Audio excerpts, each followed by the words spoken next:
Pemicu adik serang kakak kandung hingga berujung tewas, ibu korban bantah pilih kasih.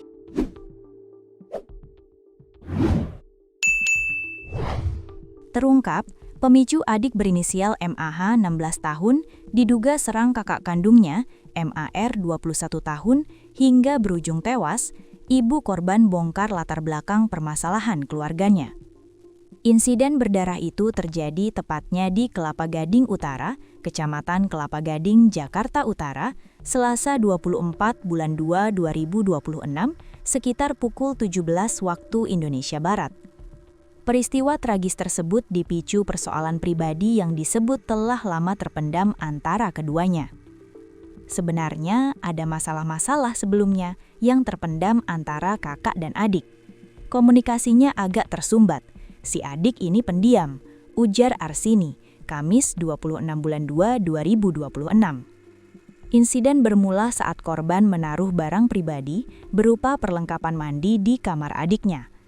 Barang tersebut tidak segera dipindahkan meski telah ditegur oleh ibu mereka. Menurut polisi, respons korban yang dianggap acuh saat ditegur membuat pelaku merasa kesal. Ketika ditegur oleh ibunya, responsnya kurang menyenangkan buat si adik, jelas Arsini. Dalam kondisi emosi, pelaku kemudian mengambil palu dari dapur dan menyerang korban saat sedang memberi makan hewan peliharaan. Korban mengalami luka serius dan dinyatakan meninggal dunia. Ibu dari MAL, remaja yang diduga menganiaya kakak kandungnya hingga meninggal dunia di Kelapa Gading, Jakarta Utara, membantah tudingan bahwa peristiwa tragis itu dipicu sikap pilih kasih dalam keluarga. Nurul Arifah, ibu MAL dan almarhumah MAR 21 tahun, menegaskan insiden tersebut dilatar belakangi persoalan rumah tangga dan miskomunikasi yang telah berlangsung cukup lama.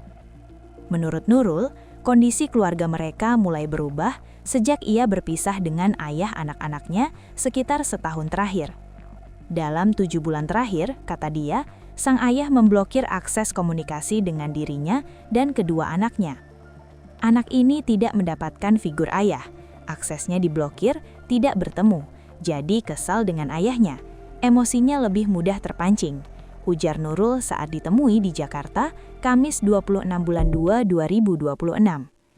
Ia menuturkan, sejak permasalahan keluarga itu terjadi, MAL kerap melampiaskan emosi saat muncul persoalan kecil di rumah, baik kepada dirinya maupun kepada sang kakak.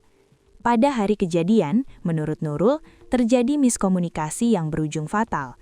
Peristiwa itu disebut berlangsung sangat cepat sehingga ia tidak sempat melerai. Dia mengakui hilaf, tidak sadar, kejadiannya cepat sekali, katanya.